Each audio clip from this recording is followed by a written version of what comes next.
তাই শিবকে যদি আলাদা করে ভোগ দেন, শুধু শিবকে আলাদা করে ভোগ দেন, সেই প্রসাদ খেলে কুকুর হতে হবে। কিন্তু গোবিন্দকে ভোগ দিয়ে সেই প্রসাদ যদি ভোলানাথকে দেন আর সেই প্রসাদ যদি গ্রহণ করেন, তাহলে অপার কৃষ্ণ ভক্তি লাভ করবে।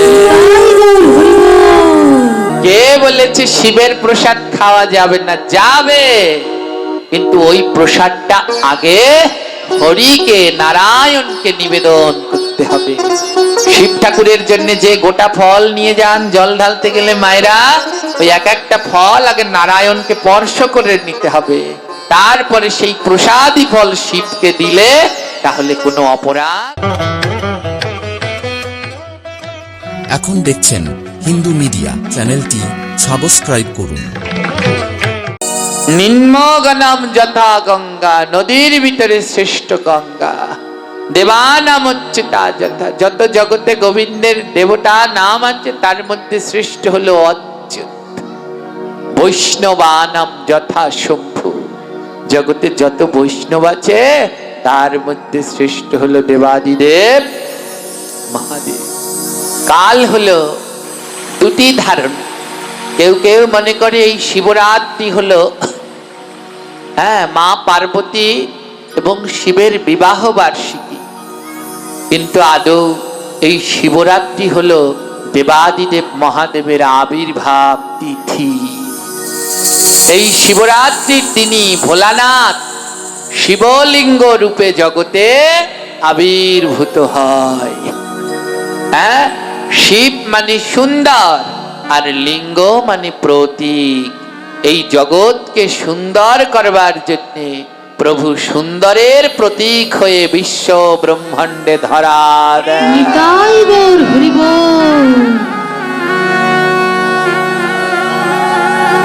কাল সেই শিবরাত্রি ব্রত, ধ্যান দিন। অনেকেই আমরা এই ব্রত সম্বন্ধে জানি না। প্রত্যেকটি মানুষের, কি শৈব কি শাক্ত কি বৈষ্ণব, সবারই উচিত এই শিব চতুর্দশী ব্রত পালন করা। কালকে বলেছিলাম না, খনার একটি বচন, খনা তার বচনের মধ্যে আমাদের সনাতন ধর্মকে তুলে ধরেছেন একটা বচনের মধ্যে। খনা শুধু একজন জ্যোতিষী নয়। খনার বচন জানেন কৃষিকাজে ব্যবহার করা হয়। খনার বচন, কলা রুয়ে না কাটো পাত, তাতেই কাপড় তাতেই ভাত। বলে কলা গাছ লাগিয়ে কোনো সময় পাতা কাটতে নেই, তাহলে আর ভালো কলা হয় না। অনেক খনার বচন আছে। সবাই মনে করে এগুলো কৃষিকাজেই ব্যবহার করা, না। খনা একজন জ্যোতিষী, খনা একজন কৃষিবিদ, খনা একজন বিজ্ঞানী, খনা একজন ডক্টর, খনা একজন পরম বৈষ্ণব। খনা একজন ডক্টরও জানেন। খনাটার বচনের ভিতরে খাবার সম্বন্ধে লিখলে, সকালে খাবে বণিকের মতো, দুপুরে খাবে, সকালে খাবে বণিকের মতো, দুপুরে খাবে রাজার মতো, রাতে খাবে ভিখারির মতো। এইভাবে খাবে যত, স্বাস্থ্য অটুট থাকবে। অর্থ বোঝে? বলছে সকালে খাবে বণিকের মতো। আমাদের অনেকগুলো সম্প্রদায় আছে না, সাহা, কুন্ডু, বণিক, তাঁতি, জেলে, কর্মকার, এমন আছে। তো এদের মধ্যে একটু সচেতন, টাকা পয়সার দিক থেকে খুব সচেতন হলো 5 জাতি। এও খনা বলছে সাহা, কুন্ডু, তাঁতি, বণিক আর কর্মকার জাতির মধ্যে এই 5 পরে একটু বলবো কিপ্টে হয় ভার। কয়েকজন একটু কিপ্টে মানে ভাববেন যে কিপ্টে ওই কিপ্টে না। এখানে আবার কুন্ডুর নাম দেখতে পাচ্ছি, কেউ থাকলে আমার খাইছে, ভয় নেই, আমিও কুন্ডু। আমার পূর্বাশ্রমের নাম ছিল গোবিন্দ কুন্ডু। বলছে সাহা, কুন্ডু, তাঁতি, বণিক আর কর্মকার, এরা একটু সচেতন হয়ে চলে। এরা যতটুকু লাগে ততটুকু খরচ করে, এর বেশি করতে চায় না। যায় না। হ্যাঁ, তো এর মধ্যে এই 5 জনের ভিতরে বণিকরা হলো বড় সাংঘাতিক। তারা যতটুক লাগে সেইটুকু ব্যয় করে, এর বেশি আর করে না। তাই খনা বললেন সকালে খাবে বণিকের মতো। বণিকরা যেমন যতটুকু লাগে সেইটুকু ব্যয় করে, এর বেশি না। বলে সকালবেলা কোনো সময় পেট ভরে খাবে না, যেইটুকু দরকার ওইটুকু গ্রহণ করো। সকালে ঘুম থেকে উঠে একটু ছোলা জলে ভিজিয়ে, কাজু বাদাম কাঠবাদাম ভিজিয়ে, যেটুকু লাগে ওতে বেশি পরিমাণে প্রোটিন পাওয়া যাচ্ছে, ভালো শক্তি পাওয়া যাচ্ছে, যেটুকু লাগে ওটুকু খাও। সকালবেলা এক গাদা খেও না। সকালে খাবে বণিকের মতো, দুপুরে খাবে রাজার মতো, দুপুরে যত পারো পেট ভরে রাজার মতো, আর রাতে খাবে ভিখারির মতো। ভিখারি যেমন 2টো রুটি খায়, 1 মুঠো মুড়ি খায়, রাত্রে বেলা বেশি খাবে না, 2টো রুটি 1 মুঠো মুড়ি খেয়ে শুয়ে পড়ো। এইভাবে খাবে, যত স্বাস্থ্য অটুট থাকবে তত। হ্যাঁ, খনার বচন। আমাদের এত রোগ ব্যাধি কেন? কারণ আমরা বিধি মানি না। বিধি যে মানে না, ব্যাধি তাকে ছাড়ে না। এটা হলো আবার আমার বচন। বিধি যদি না মানে তাহলে ব্যাধি তাকে ছাড়ে না। আমরা 3 বেলা যত খুশি ভাত খাই, সকালেও ভাত, দুপুরেও ভাত, রাতেও ভাত। গ্যাস্ট্রিকের পাতা কি ছাড়বে পিছন? ডায়াবেটিস কি ছাড়বে পিছন? যারা কৃষ্ণ ভক্ত তাদের 1 বেলার বেশি ভাত খাওয়াই উচিত না। যারা প্রকৃত নিষ্ঠাবান ভজন করে তারা শুধু দুপুরে 1 বেলাই অন্ন গ্রহণ করতে পারে।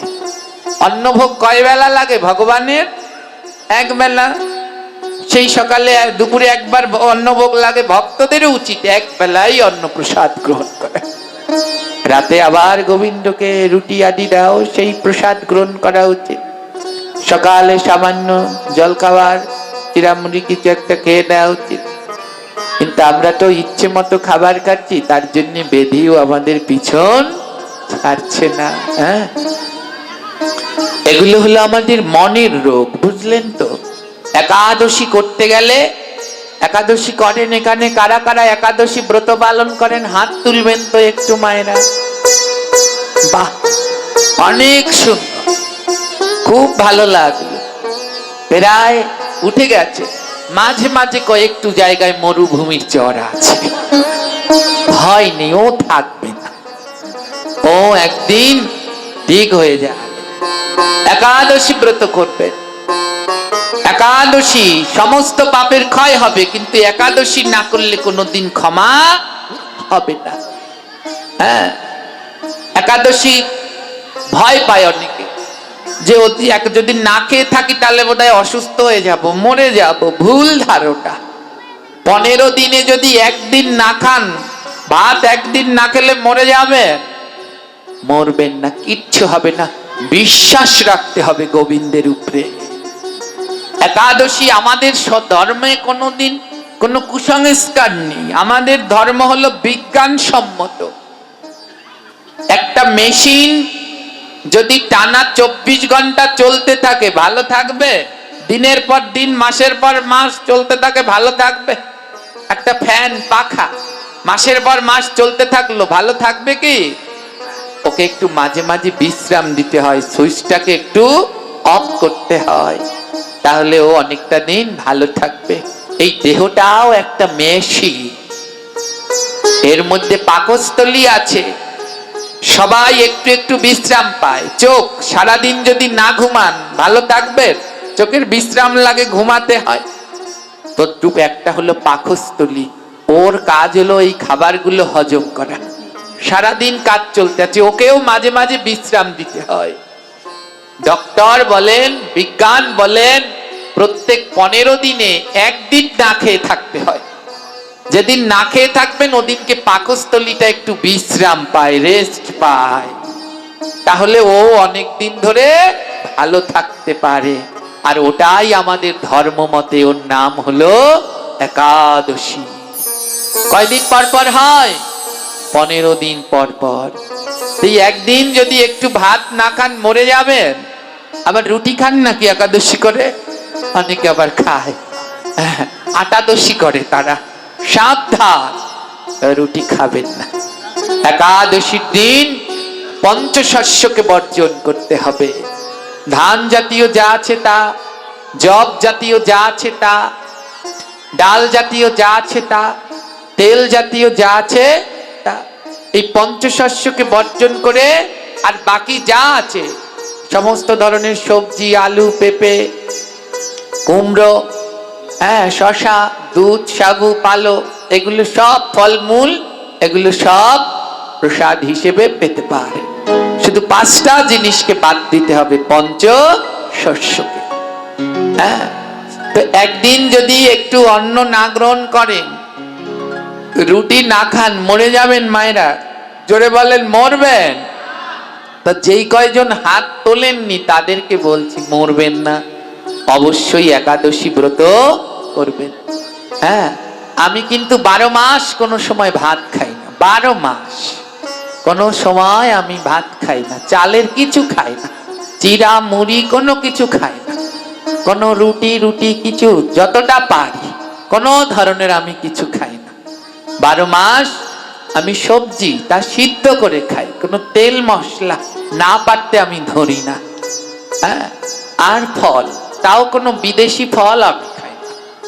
দেশি যে ফলগুলো আছে চেষ্টা করি সেইগুলো গ্রহণ করার জন্য। চেষ্টা করব যতদিন পারব। আমি কিন্তু শারীরিকভাবে অনেকটা অসুস্থ, কেউ দেখলে বুঝবেন না। আর 2টো কিডনি প্রায় নষ্ট। আমার জন্ম থেকে একটা কিডনি নেই, আরেকটা কিডনিতে ময়লা জমতে জমতে প্রায় 80% স্পট পড়ে গেছে। কিন্তু তারপরেও আমি চলছি। কেন জানে? আমার বিশ্বাস আমার গৌরের উপরে, আমার বিশ্বাস আমার গোবিন্দের উপরে। যদি ভগবান আমায় রাখে, আমি প্রতিদিন সকাল বেলা ঘুম থেকে উঠে প্রথম প্রভুর কাছে বলি, প্রভু যদি এই পৃথিবীর কোনো কল্যাণের কাজে আমায় লাগে তাহলে আজকে রেখো, আর যদি মনে করো আজ থেকে আর আমায় এই পৃথিবীর কোনো কাজে লাগবে না, তাহলে আজ তুমি আমায় নিয়ে। তাই সবাই একাদশী করবেন। একদিন ভাত না খেলে কেউ মরবেন না, ভালোই থাকবেন। একাদশীকে বাদ দেবেন না। একাদশী সাক্ষাৎ ভগবান। এখানে অনেক আছেন যাদের গলায় তুলসীর মালা নেই, সবাই কণ্ঠে তুলসীর মালা পরবেন। মহাপ্রভু বললেন, যৎ কণ্ঠে তুলসী নাস্তি তে নরামুর মানুষ জলম চ মদিরাস্তম অন্ন চ শুকরি বিষ্ঠা। যার গলায় তুলসীর মালা নেই সে মানুষটা বড় মূর্খ। তার হাতে, যার গলায় তুলসীর মালা নেই তার হাতে জল খেলে মদ খাওয়া হয়। জলম চ মদিরাস্তম অন্ন চ শুকরির বিষ্ঠা। যার হাতে তুলসী, যার গলায় তুলসীর মালা নেই তার হাতে অন্ন ফলমূল খেলে শুয়োরের বিষ্টি খাওয়া। এই সবাই কণ্ঠে তুলসীর মালা পরবে। ধ্যান দিন যেখানটায় ছিলাম, হরি বল, যেখানটায় ছিলাম, খনা তার বচনের ভিতরে, খনা কেমন একজন, তিনি একজন ডক্টর, আবার তিনি একজন পরম কৃষ্ণ ভক্ত। খনা তার একটি বচনের ভিতরে বললেন, শয়ন উত্থান সনাতন ধর্ম হয় সর্বশ্রেষ্ঠ সার, তাহার মধ্যে 12 বার মান্য সবার। 12 বারের কথা শুনিস, ব্রতগুলো পালন করিস। তা যদি না পারিস, শয়ন উত্থান পার্শ্ব মোরা, তাহার মধ্যে ভৈম ছোড়া, নির্জলাটার সবার সেরা। পাগলার 14 পাগলির 8, ইহা নিয়াই কাল কাট, 2 ছোড়া আর 1 ছুরির জন্মদিন, পালন করতে করিস না ভিন, ইহাও যদি না পারিস ভগার খালে ডুইবা মরিস। ধ্যান দিন। কি বললেন? সনাতন ধর্ম হয় সর্বশ্রেষ্ঠ সার। বলে আদি ধর্ম হলো এই সনাতন সার, গোড়া। জগতে কত ধর্ম আছে, কিন্তু সব ধর্মই বলতে বাধ্য হবে যে সবার আগে রয়েছে সনাতন ধর্ম, ওটা আদি। তাই বললেন সনাতন ধর্ম হয় সর্বশ্রেষ্ঠ সার, ইহার মধ্যে 12 বার মান্য সব। ওমা বার তো 7টা, খনা বললেন কয়টা? 12টা। এই বার মানে শনিবার রবিবার নয়, এই বার মানে বরেণ্য। আমাদের সনাতন ধর্মে 12 জন বরেণ্য আছে। এরা কারা? স্বয়ম্ভু নারদ শম্ভু কুমার কপিল মনু প্রহ্লাদ জনক ভীষ্ম বলির বৈয়াস খিবায়। এদেরকে বলা হয় দ্বাদশ মহাজন। তাই খনা বললেন 12 বারের কথা শুনিস, এই 12 জন মহাজনের কথা শুনিস। এই 12 জনের কথাই হলো আমাদের শাস্ত্র গ্রন্থ। হ্যাঁ, এরা হলেন দ্বাদশ মহাজন। আর কি বললো? এই 12 জনের কথা শুনিস, ব্রতগুলো পালন করিস এবং ব্রত পালন করবি। কি কি ব্রত? বলে সবগুলো যদি না পারিস, ব্রতগুলো পালন করিস, কিন্তু সবগুলো যদি না পারিস তাহলে বিশেষ বিশেষ কয়েকটা কিন্তু করবি। 24টা একাদশী যারা করতে পারছে না, অসুস্থ কিংবা ছোট বাচ্চা, বলছে এরা 24টা না করলে অন্তত 5টা একাদশী করবে। তাই বললেন শয়ন উত্থান পার্শ্ব মোরা, তাহার মধ্যে ভৈম ছোড়া নির্জলাটা সবার। এগুলো একাদশীর নাম। শয়ন একাদশী, উত্থান একাদশী, পার্শ্ব একাদশী, ভৈম একাদশী আর নির্জলা একাদশী। যে জ্যৈষ্ঠ মাসে আসতেছে নির্জলা একাদশী, নির্জলাটা সবার সেরা। বলে 5টা একাদশী করবে যারা পারছে না তাদের জন্য। আবার যারা পারছেন তারা আবার ভাববেন না যে আমাদের বলছে। যারা ছোট বাচ্চা পারছে না, অসুস্থ, বলছে এই 5টা অন্তত করবে, এই 5টা বন্ধ করো না। আর কি বলল? পাগলার 14 পাগলির 8, ইহা নিয়াই কালকার। তার আগে ধ্যান দিন, 2 ছোড়া আর 1 ছুরির জন্মদিন। 2 ছোড়া মানে ভগবান শ্রীকৃষ্ণের জন্মাষ্টমী আর রামের রামনবমী, আর 1 ছুরি মানে রাধা রানীর রাধা অষ্টমী। পালন করতে করিস না ভিন, এইগুলো করিস। আর বললেন পাগলার 14 পাগলির 8। ওই কালকে বলেছিলাম পাগলাকে আমাদের ধর্মে মহাদেব। 14 মানে চতুর্দশী, শিব চতুর্দশী পালন করবেন। পাগলির 8, পাগলি পাগলা যদি ভোলানাথ হয়, পাগলিকে মা দুর্গা। আর 8 মানে অষ্টমী, অষ্টমীর দিনে উপাস থাকবে। পাগলার 14 পাগলির 8 থাকেন মায়েরা। এখানে দুর্গা পুজো হয়, অষ্টমীর দিন থাকেন উপোস। বাহ, অনেক জায়গায় আবার অষ্টমীর অঞ্জলি দিয়ে খাসির মাংস আর রুটি খায়, লুচি আছে এমন পাটনা। এগুলো করবেন না, এগুলো পাপ। হ্যাঁ, তো ওই অষ্টমীর দিন উপোস। তার মধ্যে একটা হলো শিব চতুর্দশী, কাল হলো সেই শিব চতুর্দশী।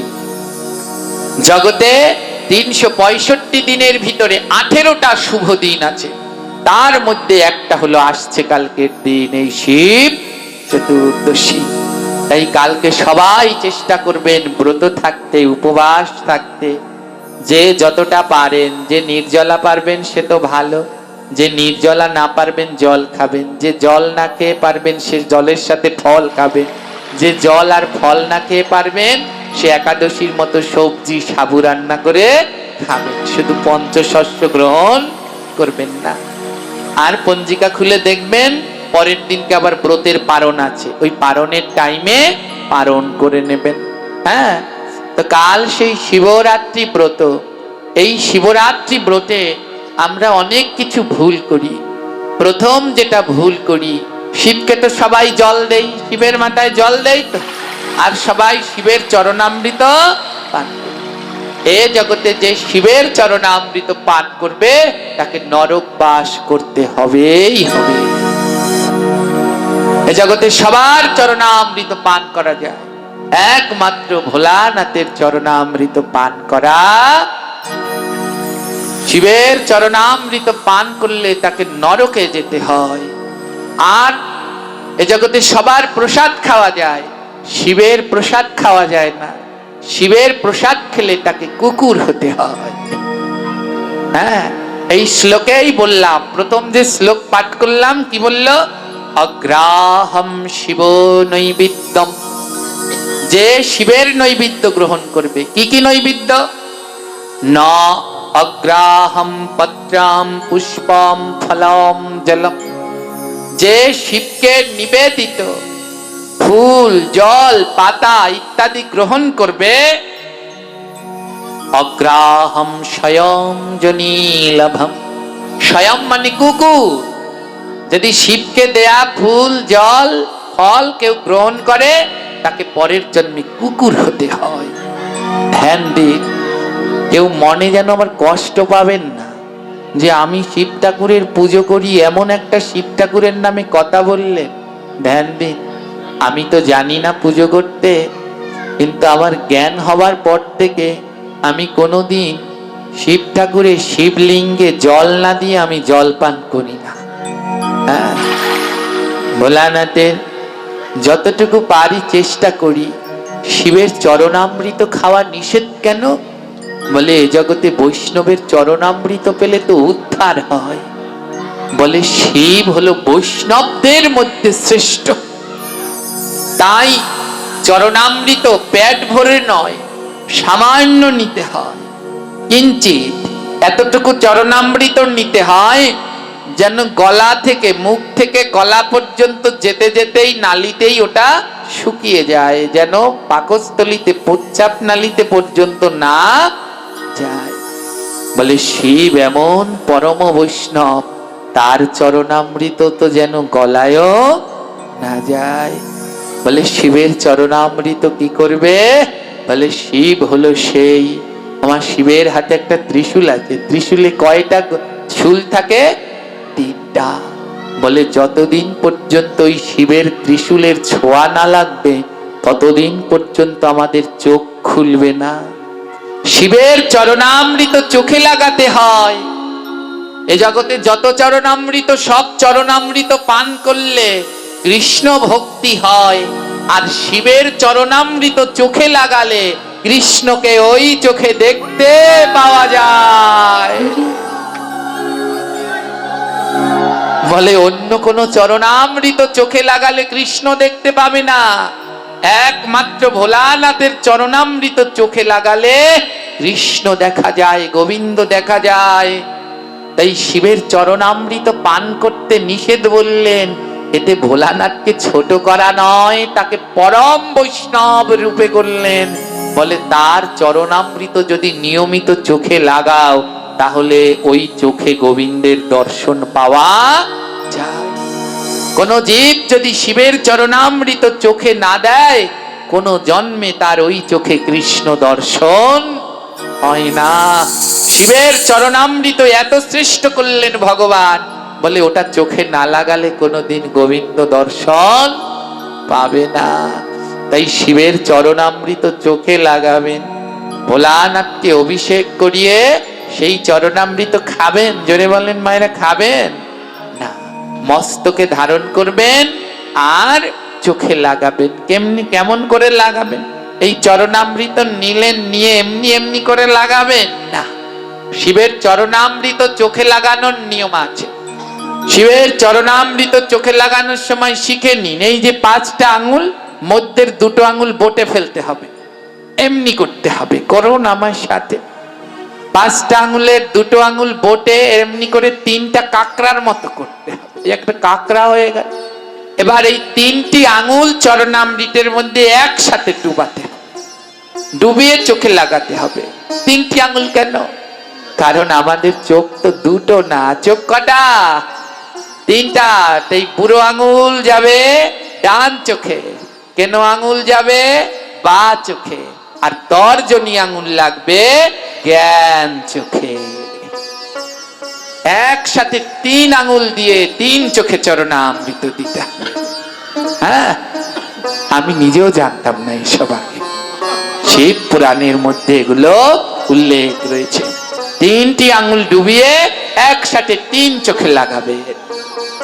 এই শিবের চরণামৃত চোখে লাগাতে লাগাতে একদিন এই চোখে গোবিন্দ দর্শন পাওয়া যায়।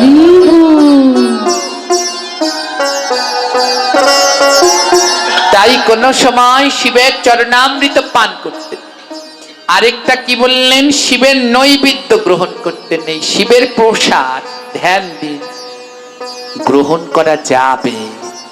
এই শ্লোকটা পড়ুন, অগ্রাহম শিব নৈবেদ্যম নায়গ্রাহম পত্রম পুষ্পম ফলম জলম সলগ্রাম শিলা সঙ্গতে সর্বম ইয়াতি পবিত্রম। শিবের প্রসাদ খাওয়া যাবে, শিবের জন্য যে ফলগুলো নিয়ে যাবেন ওই ফলগুলো শালগ্রাম শিলা সঙ্গতে। শিব ঠাকুরের জন্য যে ফল নিয়ে যাবেন ওটা আগে শালগ্রাম অর্থাৎ গোবিন্দকে দিতে হবে। যদি গোবিন্দকে দেন সর্বাম ইয়াতি পবিত্রাম, তাহলে সেটা পবিত্র হবে। অর্থাৎ শিব পরম বৈষ্ণব, গোবিন্দকে না দিয়ে তিনি কোনো কিছু গ্রহণ করে না। তাই শিবকে যদি আলাদা করে ভোগ দেন, শুধু শিবকে আলাদা করে ভোগ দেন, সেই প্রসাদ খেলে কুকুর হতে হবে। কিন্তু গোবিন্দকে ভোগ দিয়ে সেই প্রসাদ যদি ভোলানাথকে দেন আর সেই প্রসাদ যদি গ্রহণ করেন, তাহলে অপার কৃষ্ণ ভক্তি লাভ করবে।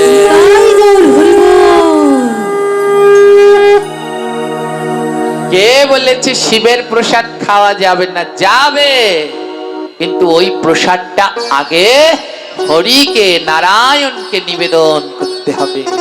শিব ঠাকুরের জন্য যে গোটা ফল নিয়ে যান জল ঢালতে গেলে মায়েরা, ওই এক একটা ফল আগে নারায়ণকে স্পর্শ করে নিতে হবে, তারপরে সেই প্রসাদী ফল শিবকে দিলে তাহলে কোনো অপরাধ হয় না। আর যদি প্রসাদী ফল না দিয়ে তাকে শুধু নিবেদন করেন, সেই প্রসাদ খেলে কি বলল, ন অগ্রাহয়ম, যদি না দাও স্বয়ং যিনি লাভম, তাহলে কুকুর কুলে জন্মগ্রহণ করতে হয়। বুঝতে পারলেন? এই কাল শিবরাত্রির দিনকে ওই যে ফল শিব ঠাকুরের জন্য নিয়ে যাবেন সেটা আগে কাকে দিতে হবে? জোরে বলুন। গোবিন্দকে দিয়ে নিতে হবে, নারায়ণকে দিয়ে নিতে হবে, তাহলে আর কোনো অপরাধ হবে না। আর যদি তাকে না দিয়ে নেন তাহলেই অপরাধ হয়ে যাবে। কালকে শিবের কাছে কি চাইবেন? শিব ঠাকুরের কাছে কি চাই? মায়েরা বেশি শিবের মাথায় জল ঢালতে যায়, বাবারা একটু কম যায়। কিন্তু সবার উচিত, প্রত্যেক ভক্তদের উচিত ভোলানাথকে জল প্রদান করা, কি নর কি নারী। মায়েরা এক শিবের মাথায় জল ঢালতে যায় একটা লোভে, বিশেষ করে ইয়ং বোনেরা যায়, যাদের বিয়ে হয়নি তারা যায়। শিবের মাথায় জল ঢেলে বলে যেন শিবের মতো একটা স্বামী পাই। আর যাদের বিয়ে হয়েছে তারা আবার জল ঢেলে বলে, শিব ঠাকুর তোমার মাথায় জল ঢাললাম, আমার স্বামীর মাথা যেন ঠান্ডা। সাবধান, এ কোনোদিন শিবের কাছে চাইবেন না। শিবের কাছে শিবের মতো স্বামী চেয়ে কি করবেন? শিবের মতো স্বামী হলে রক্ষা আছে? শিব গায়ে কি মাকে? শ্মশানের, আপনাদের স্বামীরা যদি শ্মশানের ছাই মেখে ঘুরে বেড়ায় ভাল লাগবে? শিব গলায় কি পরে? হ্যাঁ, সাপ। আপনার স্বামী যদি গলায় একটা সাপ জড়িয়ে আসে, আপনি তো দেবেন লাভ। হ্যাঁ, ভাল লাগবে? শিবের কাছে কোনো সময় শিবের মতো স্বামী নয়, শিবের কাছে চাইতে হয়, হে ভোলানাথ তুমি তো পরম কৃষ্ণ ভক্ত, আমায় কৃষ্ণ ভক্তি প্রদান করো। প্রভু, এই জগতে কৃষ্ণ ভক্তি ছাড়া তো আর কিছু নেই। ওই শিবের ত্রিশূলটা বললাম না, যতদিন না লাগবে ললাটে আমাদের চোখ খুলবে না। আমাদের তিনটি চোখ খুলিয়ে দেয় ওই ত্রিশূলে। তাই শিবের কাছে বলতে হয়, প্রভু শিব কিসের দেবতা? ধ্বংসের দেবতা, সংহারের দেবতা। তাই শিবের কাছে বলতে হয়, হে প্রভু আমার এই দেহের মধ্যে কাম, ক্রোধ, লোভ, মোহ, মদ, মাৎসর্য, এই রিপুগুলোকে সংহার করো। তুমি না সংহারের দেবতা? এগুলো সংহার করে আমায় কৃষ্ণ সেবার উপযুক্ত করো। হে কৃষ্ণ ভক্তগণ, দিন দিন করে আমাদের বেলা বয়ে যাচ্ছে, কিন্তু আমাদের চোখ খোলা হয়নি। বেলা কিন্তু দিন দিন করে বয়ে যাচ্ছে, কিন্তু চোখ আমাদের খোলা হলো না। দেখা হলো না, আমাদের জীবন বেলা বয়ে যায়, আর কবে ভগবানকে ডাকবো? আজ শিবের প্রসাদ খেলে সায়ঞ্জনী লাভ করে। কেন?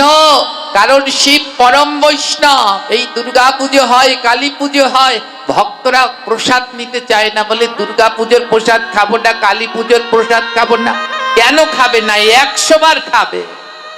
খায় না কেন তারা? বলে আমরা নিয়ম যে মানি না। কারণ মা দুর্গা তিনিও তো কৃষ্ণের ভক্ত, তিনিও গোবিন্দের প্রসাদ ছাড়া অন্য প্রসাদ গ্রহণ করে না। আমরা দুর্গা পুজো দেই, কিন্তু দুর্গা পুজোর মণ্ডপে একটা রাধা গোবিন্দের ছবি পাওয়া যায় না। ওই মা দুর্গাকে ভোগ দেওয়ার আগে ওই প্রসাদটা গোবিন্দকে দিতে হয়।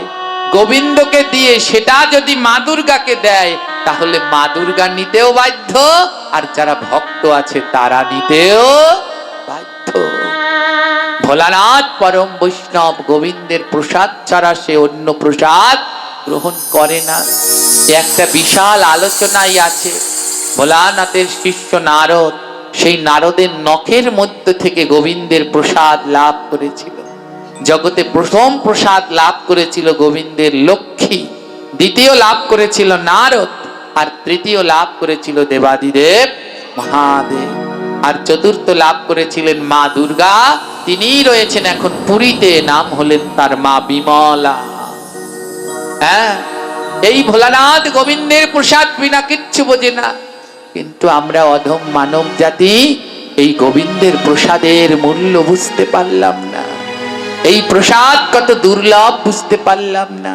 দিন দিন করে আমাদের বেলা বয়ে যায়, কিন্তু কাজের কাজ আর কিছু হয় না। এমন মধুর কৃষ্ণ নাম আর করা হলো না, এমন দুর্লভ সাধু সঙ্গ আর করা হলো না। তাকিয়ে দেখো জীবন আকাশে দিন দিন করে বেলা বয়ে যাচ্ছে, বেলা বয়ে যাচ্ছে। কই আমি তো দেখতে পাচ্ছি না, আমি তো বেশ আনন্দেই আছি, আমার জীবনের বেলা বয়ে যাচ্ছে, আমি তো দেখতে পাই না। কি করে পাবে? পৌষ মাস, মাঘ মাসে আকাশে কুয়াশা পড়ে। মা, কুয়াশা পড়ে তো? জোরে বলবেন পড়ে? যেদিন কুয়াশা পড়ে, প্রচুর কুয়াশা হয়, সেদিন আর সূর্য দেখা যায়? এই মাসেও 2-3 দিন এমন ছিল না, গেল চলে। প্রচুর কুয়াশা পড়েছে, সূর্যটা দেখা যায় না। কখন সকাল হয়েছে বোঝা যায়, কিন্তু কখন 8টা, কখন 2টো, কখন 4টা, কিছুই বোঝা যায় না। শুধু কুয়াশা আর কুয়াশা, মেঘাচ্ছন্ন আকাশ, কুয়াশায় ভরা। কুয়াশা পড়লে তো সূর্য দেখা যায় না। এক পাশে দাঁড়িয়ে মহাজন বললেন, জি, আকাশে যদি কুয়াশা পড়ে, সূর্য দেখা যায় না।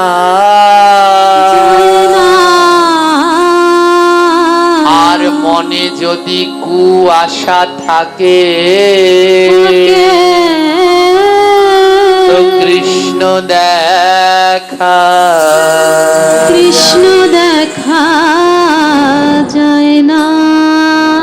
হে জীব, আকাশে যদি কুয়াশা হয় তো সূর্য দেখা যায় না, আর মনে যদি কুয়াশা হয় তো কৃষ্ণ দেখা যায় না।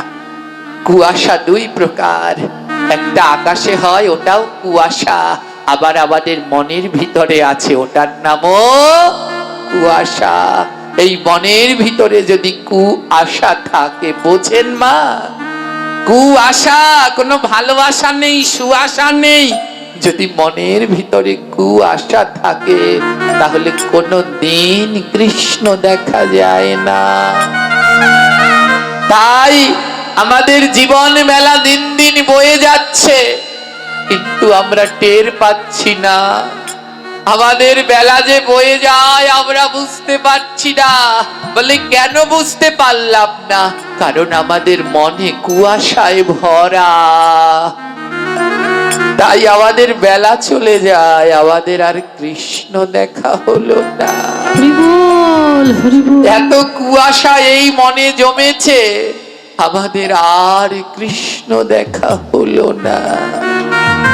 এক পাশে দাঁড়িয়ে বৈষ্ণব কবি বললেন, হ্যাঁ গো, আমার মনের এই কুয়াশা কবে যাবে? আমার মনের এই কুয়াশা কবে যাবে? বৈষ্ণব কবি বললেন, ও ভক্ত, এই মনের কুয়াশা দূর করতে পারে মধুর কৃষ্ণ নাম। হরি বল। বদন ভরে নাম করো, তোমার মনের যত কুয়াশা আছে সব দূর হয়ে যাবে। জীব বদন ভরে অহর নিশি নাম করো, হরে কৃষ্ণ হরে কৃষ্ণ কৃষ্ণ কৃষ্ণ হরে হরে, হরে রাম হরে রাম, রাম রাম হরে হরে, হরে কৃষ্ণ হরে কৃষ্ণ, কৃষ্ণ কৃষ্ণ হরে হরে, হরে রাম রাম,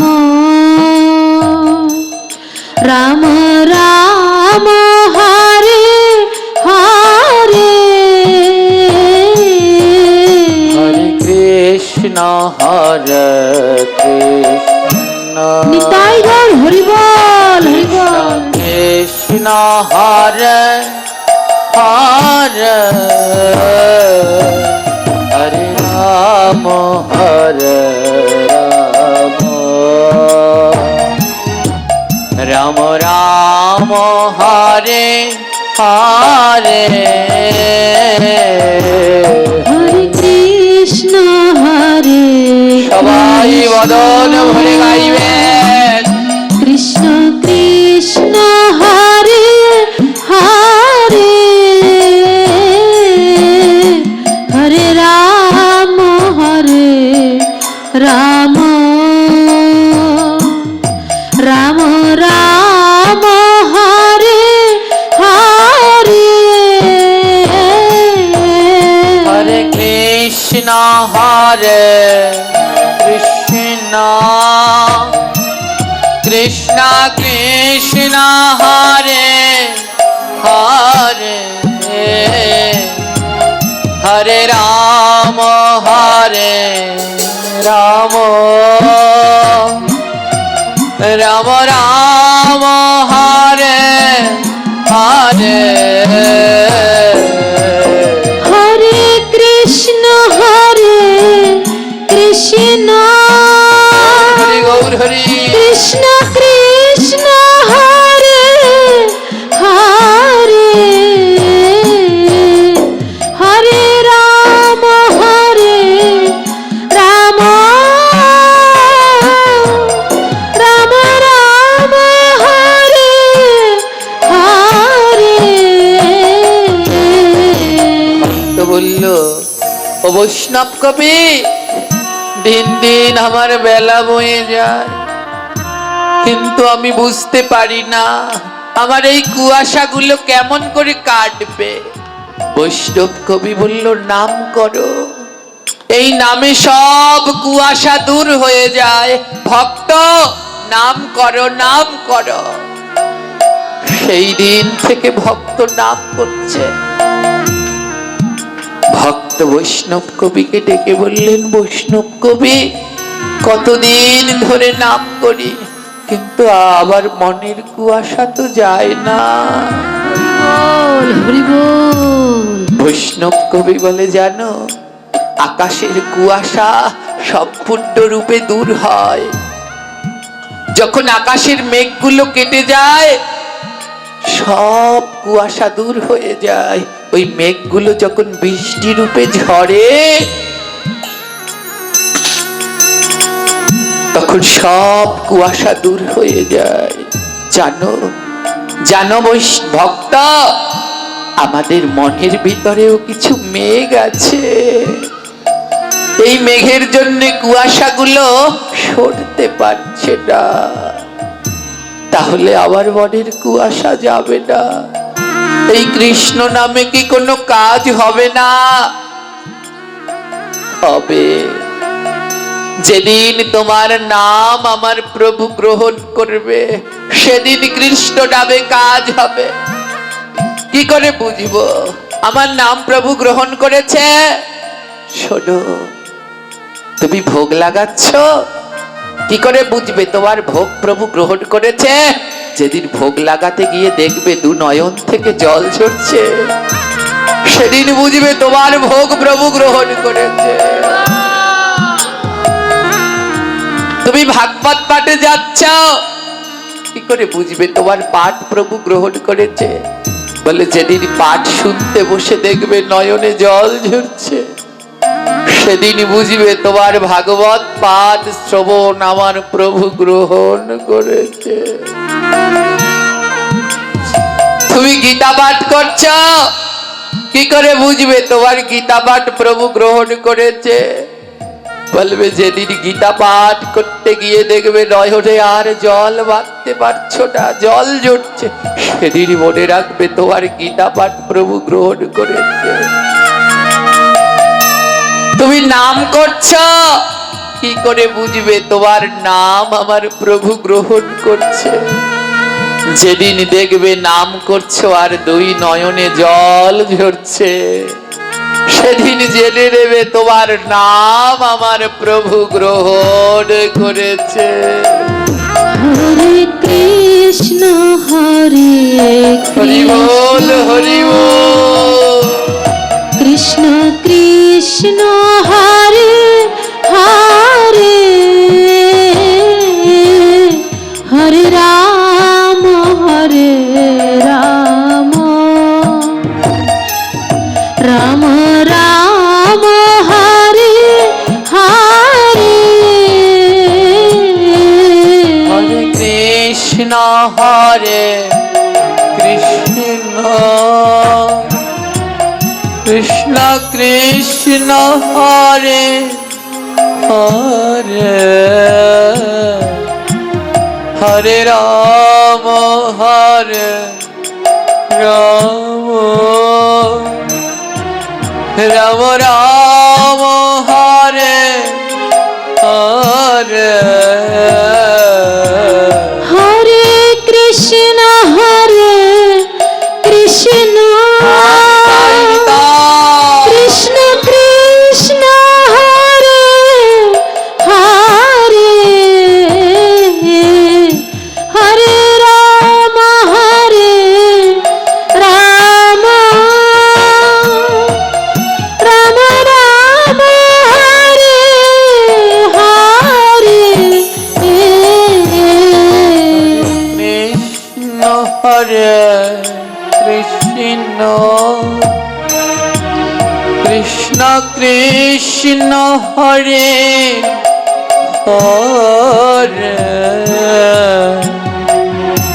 হরে রাম হরে রাম,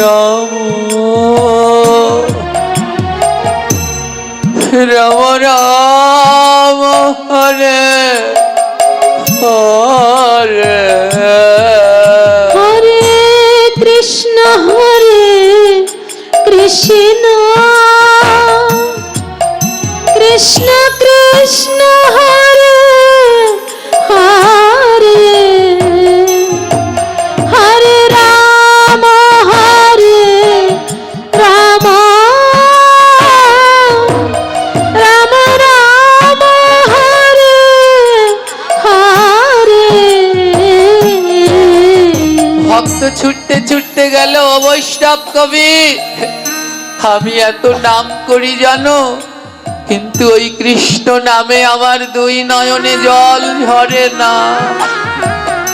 আমি ছেলে মেয়ে পুত্র পরিজন বিষয় বাসনা কত জন্যের জন্য কাঁদি, কিন্তু শুধু কৃষ্ণ নামে আমার নয়নে জল ঝরে না। এই বিষয় বাসয় সহায় সম্পত্তির জন্য নয়নে জল ঝরে, কিন্তু ওই কৃষ্ণ নামে তো আবার দুটি নয়নে জল ঝরে না। বলো বলো কি করলে কৃষ্ণ নামে জল ঝরে দুই নয়নে? বলো আবার। বৈষ্ণব কবি বলল, শুনবে শুনবে তুমি কৃষ্ণ নামে কিসে দুই নয়নে জল ঝরে? এ জগতে সবার নয়নে কৃষ্ণ নামে ধারা বয় না, এ জগতে সবার নামে কৃষ্ণ নয়নে জল ঝরে না।